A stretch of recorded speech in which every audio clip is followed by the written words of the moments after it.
Êxodo, capítulo 33, versículos do 11 até o 15. Amém? Diz assim a palavra do Senhor: E falava o Senhor a Moisés face a face, como quem fala com seu amigo. Depois tornava ao arraial. Mas o moço Josué, filho de Nun, seu servidor, nunca se apartava do meio da tenda.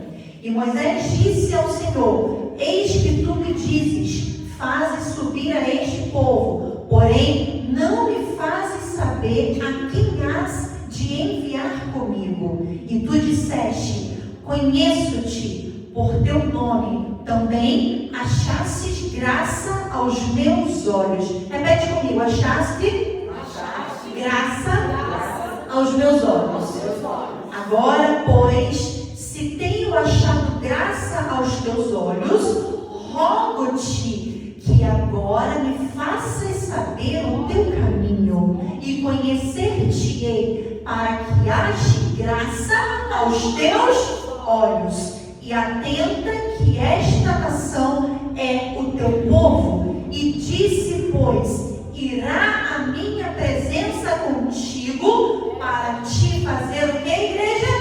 Descansar. Repete comigo: descansar. Então disse-lhe: se a tua presença não for conosco, não nos faça subir daqui. Amém? A igreja pode se assentar. Toda honra, toda glória e todo louvor seja dado ao nosso Deus. A palavra é dele e ele vai falar o que ele tiver que falar aos nossos corações nessa noite. Amém? Diga assim: Deus, eu abro meu coração para entregar a minha adoração e receber a tua palavra em nome de Jesus.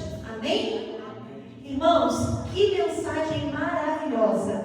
O tema da nossa pregação de hoje, de acordo com a revelação que Deus deu para a nossa pastora Ilma, é justamente o seguinte: o tempo de espera revela os seus bezerros de ouro. E nós estamos realmente imersos em um mundo a qual a ansiedade, o estresse, a pressa está nos dominando. Muitas das vezes a gente coloca 1 minuto no micro-ondas e a gente vê que 1 minuto é muita coisa, né? Quem já teve essa sensação? Quando você está travando um vídeo 5 segundos, gente, eu não sei vocês, mas eu já não quero mais assistir o vídeo. Porque estamos com tanta pressa, está tudo tão corrido, queremos tudo tão para ontem, que não deixamos o tempo das coisas existir. Quem é que gosta de comida de vó, comida de mãe? Quem gosta? Por que essa comida é tão gostosa? Eu perguntei para minha mãe sobre um frango que ela fez anteontem. Eu falei: mãe, que frango bom que tem, isso que você comprou? Não comprei não. Eu fiz o tempero no dia anterior. Deixei ali, ó. E depois que eu fiz. Por quê? Porque leva tempo. As coisas boas levam tempo. Se você vai comprar um violão de boa qualidade, se você vai comprar uma roupa de boa qualidade, por que as coisas caras são caras? Porque elas levam tempo para serem fabricadas. Então tudo aquilo que leva tempo é de extrema excelência. Por quê? Requer mais cuidado. Deus, ele trouxe Adão ao mundo em segundos. E gente, o homem para se arrumar é segundo, né? Cadê os homens aqui nessa noite? Rapidinho. Não se preocupa muito com o cabelo, não se preocupa muito com nada. Bota uma roupa em 1 minuto, tá pronto. Depende do homem. Vamos falar do homem raiz? Vamos falar desse homem aí? Sim. O homem foi feito rapidamente. A mulher, ela foi toda esculpida, desenhada, planejada, estruturada. Olha que coisa linda. Então, quando a gente para pensar nisso, a gente identifica que aquilo que é bom leva tempo. Tem coisa que é rápida demais, é aquele efeito micro-ondas que você coloca e rapidinho está pronto. Gente, não é uma coisa tão boa, não é gostoso, não é prazeroso. Quem aqui já enfrentou uma fila muito grande, mas você falou assim: nossa, valeu a pena. A chimarrão, né? Quem aí gosta de comer uma carninha, um churrasco? Oh, meu Deus do céu! A gente enfrenta fila, eu já fiquei 2 horas debaixo do frio naquela fila. E E quando você entra, você come, tudo vale a pena. Não é assim? Por que o bebê leva 9 meses para nascer? Porque psicologicamente falando, se você descobre que está grávida hoje e o bebê nasce amanhã, não é porque o bebê não pode estar pronto no seu ventre. Deus não é Deus? O mesmo Deus que faz em 9 meses, pode fazer em 10 anos, pode fazer em um dia. Porque Deus é Deus. Mas por que leva 9 meses? Para que a gente possa se preparar psicologicamente para botar um filho no mundo. Então o tempo revela caráter, o tempo revela o que está no nosso coração, o tempo revela o que está na nossa alma e o tempo revela o que está na nossa psique, nas nossas emoções. E quando a gente não identifica o tempo das coisas, a gente atropela, a gente sai passando por cima de tudo, a gente começa a querer fazer do nosso jeito e a ansiedade atrapalha os planos do Senhor. Mateus capítulo 6 se tornou o meu versículo da minha vida. Mateus capítulo 6, do versículo 19 ao 34. Depois você lê todo esse versículo. Mas o que mais me chama a atenção é o seguinte: não andeis ansiosos por coisa alguma. Olha para os lírios dos campos. Eles não fazem nada. E nem Salomão, com toda a sua riqueza, se vestiu como os lírios do campo. Gente, para pensar num Deus tão poderoso. Ele coloca o lírio do campo lindo, maravilhoso, que hoje está aqui e amanhã vai ser queimado, não vai estar aqui. Olha que coisa linda, você já viu um trigo, como é que o trigo é lindo? Todo detalhado. E amanhã ele vai estar no forno, para a gente comer pão. E mesmo assim, o nosso Deus, ele é um Deus do belo, ele é um Deus de ordem, ele é um Deus de grandeza, ele é um Deus de excelência. E ele diz para mim, para a sua vida nessa noite: ei, eu tenho o tempo certo para cada uma das coisas. Não queira apressar o meu processo na sua vida. Todas as vezes que apressamos processos, a gente deixa de viver aquilo que Deus tem para nos moldar, aquilo que Deus tem para nos formar. E tem gente que só se preocupa em buscar a mão de Deus e se esquece de buscar a face de Deus. Quando eu me preocupo em buscar a mão de Deus, significa que eu estou muito preocupada com aquilo que Ele pode me dar. E quando eu me preocupo em buscar a face de Deus, significa que eu estou muito preocupada com a intimidade que eu posso ter com Ele. Significa que eu estou preocupada com a presença que eu posso ter com Ele. Moisés disse: não adianta eu estar na terra que manda leite e mel, se eu não tenho presença. É a presença dele que move tudo. É a presença dele que faz tudo. É a presença dele que te dá o seu diploma. É a presença dele que te dá tudo que você precisa. É a presença dele que molda o casamento, a família, o financeiro. Ai, irmão, se não fosse a presença do Senhor, nada aconteceria. Quando eu sento diante de um paciente, eu falo: Deus, não é o meu diploma, é o Senhor. E deixa eu falar uma coisa para vocês: o diploma é bom, você aprende, mas se não for Deus na nossa mente, não tem diploma que dá jeito, irmão. E quando eu estou dirigindo, eu falo: Deus, não foi a minha habilitação, é o Senhor que me capacita. Quando eu estou fazendo uma comida, eu falo: Deus, não foi a receita do YouTube, é o Senhor que capacita. Tudo que a gente faz, quando a gente coloca Deus em primeiro lugar, Ele nos traz a excelência. Presença. Isso é uma grande pauta em pleno século XXI. As pessoas não estão mais presentes. As pessoas andam na rua como zumbis. Estão preocupadas com a sua própria vida. Estão preocupadas com a vida dos outros através do TikTok, através da internet. As pessoas não estão tendo mais presença. Quantos pais e mães eu atendo dizendo que os filhos não obedecem, que os filhos não têm mais conexão, que os filhos não conversam? Por quê? Porque o pai e a mãe não dão presença. Moisés disse:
no meio do processo, quais eram os processos?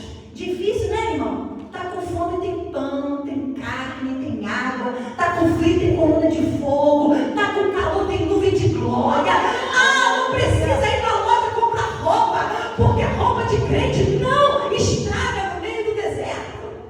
Sapato de crente não estraga no meio do deserto, sabe por quê? Porque deserto não mata crente. Deserto não te desestrutura. Deserto te traz força. Deserto faz você suportar um processo e viver a presença. Aleluia! O povo estava no meio do processo, no deserto. E sabe o que aconteceu? Enquanto demorava, porque era para eles geograficamente atravessarem apenas 2 semanas e meia. Eles levaram quanto tempo? 40 anos. 40 anos! Meu Deus! E dentro de 40 anos, muita coisa acontece, irmão. Em um dia, tanta coisa acontece. Esses dias eu saí de Cachoeiras, vim no final do ano passado, no início de janeiro. Quando eu chego, já tem loja construída, já tem coisa nova. Agora tem até uma inspetoria, que tem que ir lá saber o que é carne, churrasco, o que é bom. Não conheço não, eu ouvi só a placa, é bom? É muito importante a gente identificar que as coisas acontecem. Enquanto estavam no deserto, 40 anos de deserto, eles saíram do Egito, mas o Egito não saiu deles. Enquanto eles esperavam chegar na terra prometida, eles simplesmente deixaram aflorar o que estava no coração. Quando a gente fala da palavra coração, a gente fala de coragem. Cor significa fazer agir alguma coisa. Coração, quando você junta essas duas, significa o quê? Fazer agir o que está no coração. Então esse coração, ele não fala só de sentimentalismo. Esse coração, ele fala sim das emoções, mas ele também fala do que faz a tua ação acontecer. O que está no teu coração? O que faz o teu coração bater de verdade? O que faz você levantar da cama todos os dias? Quando a gente fala de perdoar, todas as vezes que a gente utiliza a palavra antes de qualquer outra palavra, significa o máximo de. Perfeição é o quê? O máximo do perfeito. Perdoar é o quê? É o máximo da doação. Meu Deus. Aleluia. Qual é o máximo da doação que eu estou dando para quem está me afrontando? Qual é o máximo de doação que eu estou dando para um filho, para um marido, para uma esposa? Qual é o máximo de doação que eu estou dando para quem eu julgo não merecer? Isso é o perdoar. Meu Deus, é assim mesmo.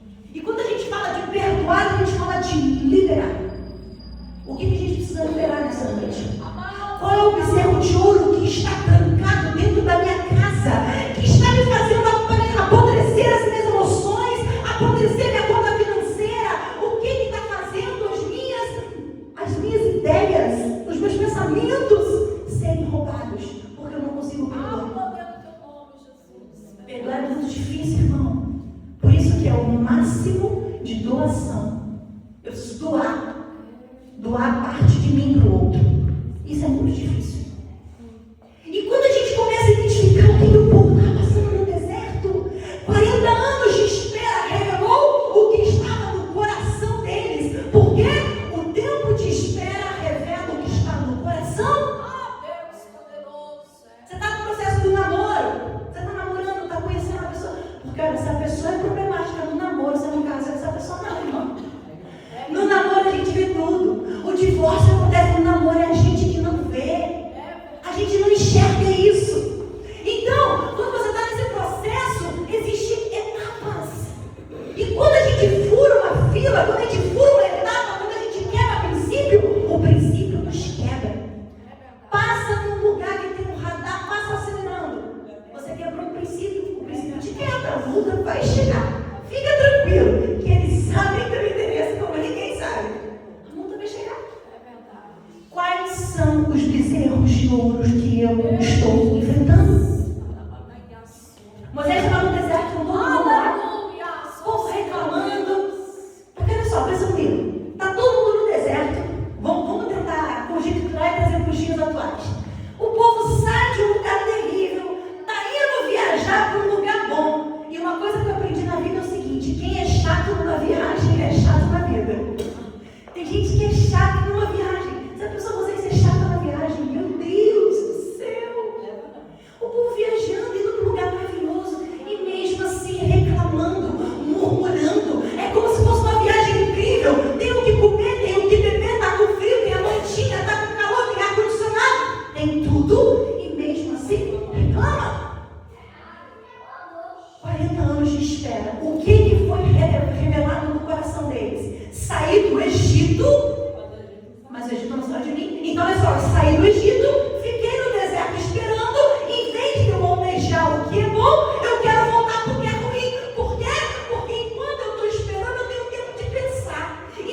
Provérbios capítulo 13, versículo 12. Mas o desejo chegado, ou seja, o desejo rápido, aquele desejo que chega logo, é árvore de vida. Resumidamente, o que está dizendo aqui? Você está com muita pressa. Nossa, a pressa enfraquece o coração. Você fica ali desanimado, meu Deus, será que a minha bênção vai chegar? Será que meu marido, minha esposa, meu emprego, meu filho, o que eu estou esperando chegar? Será que vai chegar? Enquanto não chega, será que o coração está ficando enfraquecido? No período em que o povo estava no deserto, eles revelaram suas intenções. Só que tudo é extremamente importante. A gente acha que o ouro brotou do nada. O ouro que foi construído, o bezerro de ouro, já era um ouro que estava com o povo. Ou seja, o tempo da espera não vai fazer nada além do que mostrar o que está oculto. O tempo da espera não vai trazer nada extra. O tempo da espera só vai revelar o que já existe. Tem gente que diz assim, não sei o que aconteceu, ele era tão bonzinho, ela era tão bonzinha, o que aconteceu? Se mudou é porque não era, né, irmão? Quem é de verdade não muda. Essência não se altera. Princípios e valores não se alteram. Comportamentos se alteram. Qual que é a diferença do comportamento? Quando você entra em casa, tem gente que entra com sapato, tem gente que entra sem sapato. Não é isso? Se um dia você decide, agora eu vou trocar. Quem entrava de sapato, entra com sapato. E quem entrava sem, vai entrar com sapato. No primeiro dia, você tem que ficar pensando. Deixa o sapato, tira o sapato. Igual quando você vai na casa das outras visitas, eu nunca sei onde eu deixo o sapato, onde eu não deixo. Aí chega um momento que você nem lembra mais, já está no automático, já vai para o seu inconsciente. Então você moldou um comportamento. O comportamento te muda o tempo todo. Você vai para um caminho, você pode ir para o outro. Você fazia uma coisa, você fazia outra. Tudo que é comportamental é extremamente mutável. Mas tem coisa que nasce com a gente. Por exemplo, uma criança, ela vai ter cerca de 50% do temperamento do pai, 50% do temperamento da mãe. Às vezes um pouco mais, às vezes um pouco menos. E são coisas que nascem com a criança. Quem ensina uma criança de um aninho a dar determinadas respostas, a fazer determinadas coisas, nasce com a criança. É verdade. Então, quando o povo estava no deserto, vivenciando tudo aquilo, eles já vinham de uma natureza pecaminosa, eles já vinham de algo comportamental que estava relacionado a eles. Qual era o comportamento do povo? Eu preciso ter segurança. E a segurança está em quê? Em bens, em ouro, naquilo que eu posso levar do Egito. Então, gente, isso aqui é muito forte. Se eu preciso ter segurança no monetário, quando eu não tenho a presença de Moisés, eu tenho que criar de novo uma segurança. Por isso que a palavra do Senhor diz, aonde estiver o teu coração, ali estará o teu tesouro. Tem gente que quer construir uma segurança emocional respaldada no dinheiro. Não se supre buraco emocional com financeiro. O povo achando que a segurança deles está relacionada ao bezerro de ouro. Por quê? Enquanto eu não vejo a presença, eu crio alguma coisa. Enquanto eu não vejo a presença, eu faço do meu jeito. Enquanto eu não vejo a presença, a ansiedade me toma. Enquanto eu não vejo a presença, eu vou tentar dar um jeitinho. Deus havia feito uma promessa para Abraão e para Sarai.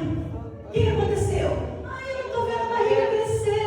Eu não estou vendo o filho vir. Meu Deus do céu, o que eu vou fazer? Vou dar um jeitinho. Por quê? Porque o tempo revela caráter. O tempo faz aflorar o que está no coração. O tempo de espera revela o bezerro. Qual foi o bezerro revelado naquele momento? Eu não confio suficientemente em Deus. Por quê? Porque eu não estou engravidando como a minha serva engravidar por mim. Eu vou tentar dar um jeitinho. Ei, toda vez que eu dou um jeitinho naquilo que Deus já disse que vai fazer, a consequência é grande. A consequência é grande. Aqui a gente conta uma coisa. Toda pressa, ela vem disfarçada de liberdade, mas no fim, ela é um grande cativeiro. Vou te falar de uma pressa.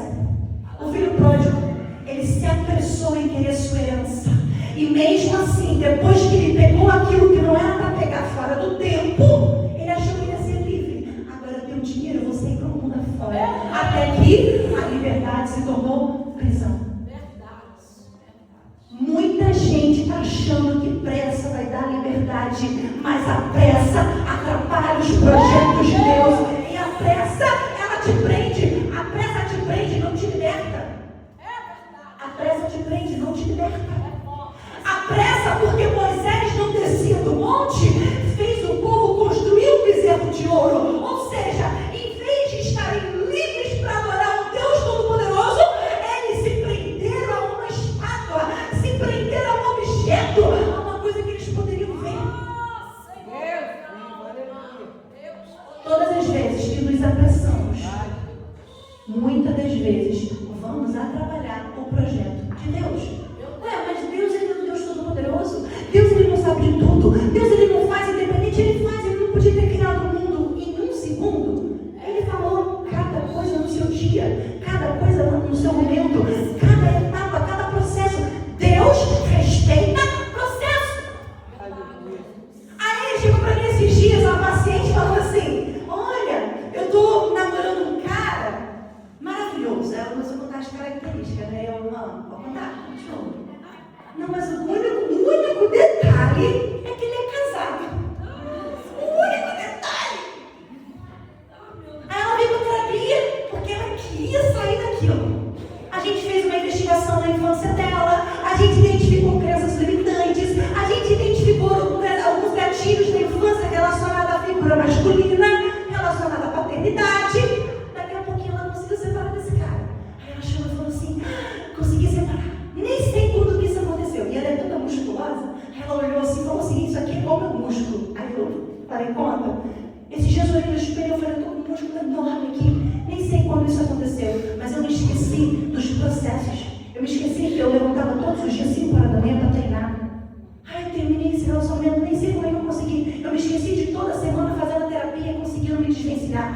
Aí tem gente que está no deserto falando assim: nem sei como o milagre chegou. Eu me esqueci de tanta madrugada orando, de tanto processo sendo executado, de tanto clamor, de tanta campanha, de tanta oração.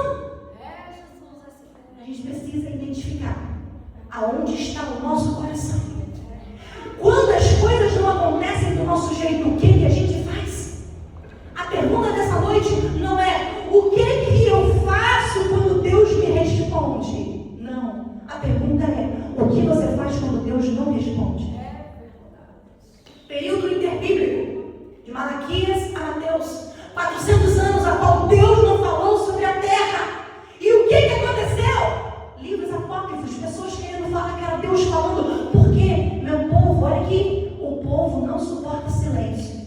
Você sabia que existe uma técnica dos jornalistas que é para deixar o entrevistado sem graça?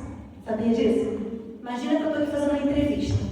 Aí eu estou falando: fulano, tal, e aí? Como é que foi a Copa do Mundo, né? Mais ou menos assim. Aí eu estou ali falando. Eu sou a jornalista, né? Aí está vindo entrevistar. Aí qualquer técnica, qual é a técnica? É a técnica da pausa. Gente, é infalível. Olha isso. O jornalista pausa e fica aqui no microfone. A pessoa fica tão sem graça com o silêncio que ela começa a falar. Daqui a pouco ela fala: tu nem devia falar. Isso é uma técnica, sabia disso? É a técnica do silêncio. As pessoas são muito mais ouvidas quando ela pausa e está em silêncio do que quando ela fala demais. O povo que fala demais está descontrolado, está ansioso, está desesperado. Sabe quando você vai numa loja e a pessoa não dá nem espaço para você ver, ela quer já te vender a loja inteira? Parece que ela só quer comissão. Vai numa loja chique para você ver. Gente, é um silêncio, é uma paz. A pessoa só mostra que ela está ali e depois ela fica invisível, você fica à vontade. É quando você quer pegar uma bolsa assim, já brota a pessoa do nada e segura a bolsa. Porque ela vai fazer o que é necessário. A gente precisa identificar um processo que é: o que eu faço quando Deus está em silêncio? Como que eu manifesto minha ansiedade quando Deus está em silêncio? Qual é a minha postura quando Deus está em silêncio? Eu atendo muitos casais e tem casal que fala assim: nossa, eu não aguento quando minha esposa não quer falar, porque minha esposa fala demais. E quando ela não fala, eu sei que tem algum problema. Não consegue suportar o silêncio da esposa. Não consegue respeitar o silêncio do marido. Tem momento que a gente precisa se calar. É verdade. Então, enquanto o tempo da espera chegava na vida daquele povo, o povo decidiu fazer por eles próprios. É verdade. E o mais incrível é que quando eles começam a identificar várias coisas, eles estão querendo ir para a terra prometida sem a presença. Eles estão querendo fazer tudo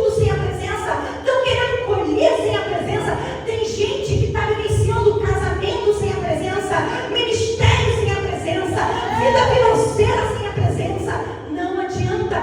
Sem a presença dele, nada acontece. É a presença dele que faz tudo. E até aquele louvor que diz assim, ó: eu não preciso ser reconhecido por ninguém. Alguém conhece? A minha glória é fazer com que conheçam a ti, e que diminua eu, para que tu cresças, Senhor, mais e mais. Diga isso para ele nessa noite.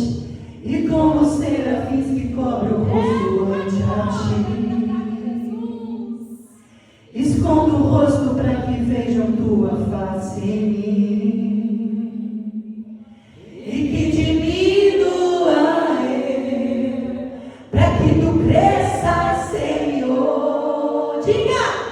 Mais e mais, nos santos dos santos, tua fumaça me esconde, só teus olhos me veem, debaixo de tuas asas é meu abrigo, meu lugar secreto, só tua graça me basta, e tua presença é o meu prazer. Moisés está dizendo: não adianta ter graça, não adianta ter dinheiro, não adianta ter roupa que durou no deserto, não adianta ter comida, não adianta ter água se não tem a tua presença.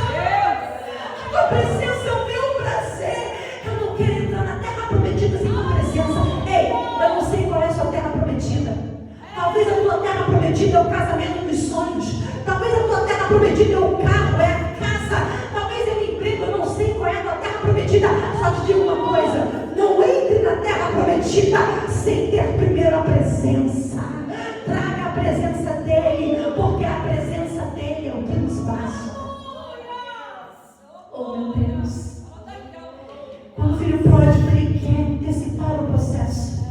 Quando ele quer fazer aquilo que ele não deveria fazer, ele paga consequências caríssimas. Quando a gente fala de Sansão, no tempo de espera, ele foi deitar no colo de Dalila. No tempo de espera, ele perdeu sua unção. No tempo de espera, ele perdeu a visão. No tempo de espera, os bezerros de ouro de Sansão foram revelados, porque aonde estava o coração de Sansão? Deitar no colo de Filisteia, deitar no colo de quem ele não deveria deitar. O maior problema é quando a gente quer descansar no lugar errado. Eu estava descendo a Serra de Friburgo hoje e eu estava observando, tem uns lugares específicos para você parar o teu carro se tiver um problema, e está proibido você parar aleatoriamente. Você só pode parar se for por algo importante. Por quê? Porque existem lugares marcados para você parar, e existem lugares que você não pode parar. Você vai parar no meio da estrada? Você vai parar num lugar qual você vai colocar risco a tua família e as pessoas que vêm de fora? Tem gente parando na estrada, no lugar errado, na estrada da vida, e além de colocar em risco a sua própria vida, está colocando em risco a vida dos outros. Meu Deus, isso é muito forte. Sansão, ele sabia que ele era nazireu desde o ventre, ele não poderia tocar em coisa anátema, em coisa morta, não poderia tomar vinho e nem comer uva, nada que viesse dali da vida, ele não podia. Ele também não podia passar navalha no seu cabelo. Sansão não podia fazer nada disso. O que aconteceu? No meio do caminho, ele havia matado um leão. Quando ele volta, ele sabe qual é o caminho. Sabe por quê?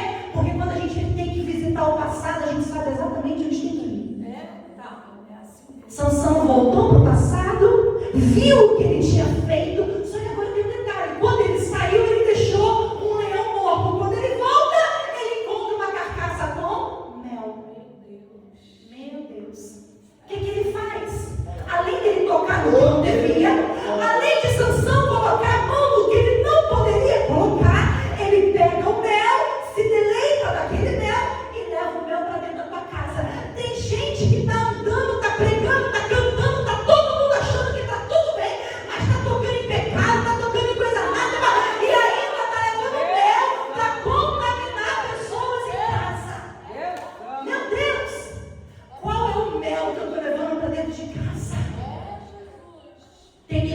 inocente que está padecendo por conta do seu pecado.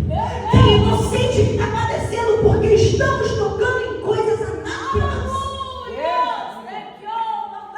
O tempo da espera revelou o intruso que estava na embarcação. Meu Deus, desceu fresquinho do céu. O tempo da espera revelou o intruso que estava na embarcação. Jonas, ele tinha uma direção correta. Vá para Nínive. E ele quis ir para Tarsis. Ele vai, ele desce para Jope, ele desce para o barco e ele desce para o porão do barco. Começou a vir a tempestade. O tempo foi mudando, o tempo foi passando. Todo mundo começou a abrir mão dos seus pertences. Todo mundo começou a jogar coisa fora do barco. Mas no tempo da espera, o intruso foi revelado. Sabe por quê? Porque é impossível você estar numa embarcação, está tudo dando errado, você está dormindo. Você está omisso. Ele estava bonitão, dormindo. Tempestade acontecendo. Todo mundo perdendo as coisas. Todo mundo tendo que abandonar coisas que amava, pertences, por causa do bonitão que estava lá dormindo. Mas o tempo da espera revelou o intruso. Deixa eu te dizer uma coisa. Para de ficar um tempo com aquela amiga, que você vai ver quem vai ser revelado. Para de ficar contando tanto a sua vida na rede social, que você vai ver quem sente falta. Para de ficar dando notícia e informação demais desnecessária, que você vai ver que o tempo das coisas vai revelar quem se aproxima ou quem se afasta de você. Fique em paz. O tempo mostra tudo. O povo desenvolveu um movimento de se autoproteger através do que via. Quando a gente estava lendo o texto, eu frisei várias vezes sobre a visão. A visão é algo extremamente importante. Na psicologia, identificamos que a visão, ela traz para o nosso cérebro muitas informações. E as nossas emoções, elas vão reagir àquilo que a gente vê. Você sabia que se o seu quarto estiver bagunçado, sua casa estiver bagunçada, o seu cortisol, que é o hormônio do estresse, ele aumenta? Você se sente mais perdido, você se sente pior, você se sente cansado. Se a tua casa está organizada, você se sente mais organizado na sua mente. Quem nunca, num dia que estava estressada, foi lá e dobrou uma calcinha, pegou aquela gaveta de meia, enrolou uma por uma e botou bonitinho assim? Não dá um prazer? Ou foi lavar uma louça? Quando você acaba de lavar a louça, dá aquele prazer de saber tudo. Por quê? Porque o nosso cérebro ele tem um senso de finitude. Eu preciso iniciar algo e concluir. Enquanto eu não concluo aquilo, não concluo aquela série, não concluo aquela novela, não concluo uma louça, enquanto eu não concluo coisas, o meu cérebro ele fica ali, ó. E aí? Quem nunca desligou o carro e no meio da música, estava tocando uma música lá, aí desligou o carro. Aí fica a música na cabeça. Tem que ligar de novo, alguém já fez isso? Tem que ligar de novo para continuar tocando a música, porque a música fica na tua cabeça. Por quê? Porque o cérebro precisa concluir coisas. O povo estava no deserto. E simplesmente eles queriam ver. Eles queriam tocar. Eles não suportaram esperar. Eles não suportaram esperar. E aí o que aconteceu? Eles pegaram e construíram com suas próprias mãos algo que poderia trazer segurança visual para eles. Cuidado com aquilo que você está vendo. Cuidado com aquilo que você está alimentando na tua mente. Fica rodando vídeo com tantas coisas. Para de seguir pessoas fúteis, pessoas desnecessárias. A gente precisa agregar valor para a nossa mente. O tempo de espera revela o seu bezerro de ouro. Qual é o bezerro de ouro que está nos nossos corações? Qual é o bezerro de ouro que está trazendo para a gente consequências terríveis? Deuteronômio capítulo 8, versículo 2. Olha o que diz a palavra do Senhor. E te livrarás de todo o caminho pelo qual o Senhor teu Deus te guiou no deserto esses 40 anos. Presta atenção, o que o deserto traz para as nossas vidas. Olha só o que Deus quer testar e quer ver, quer observar na gente. Olha só, está escrito, olha aqui, ó. Para saber o que está onde? No teu coração. Se guardaria os seus mandamentos ou não. Olha que interessante.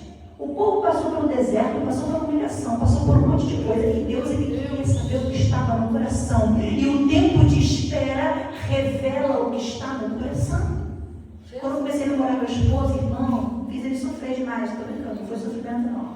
Foram testes. Foram testes. Eu falava uns negócios assim, do nada inventava umas brigas assim, controlada, né? Nada de gritar, nada disso, mas assim, umas situações assim para perguntar e tal. Por quê? Mas isso foi a minha experiência, não precisa fazer igual. Por quê? Porque no tempo da espera, eu queria ver o que estava sendo revelado no coração dele.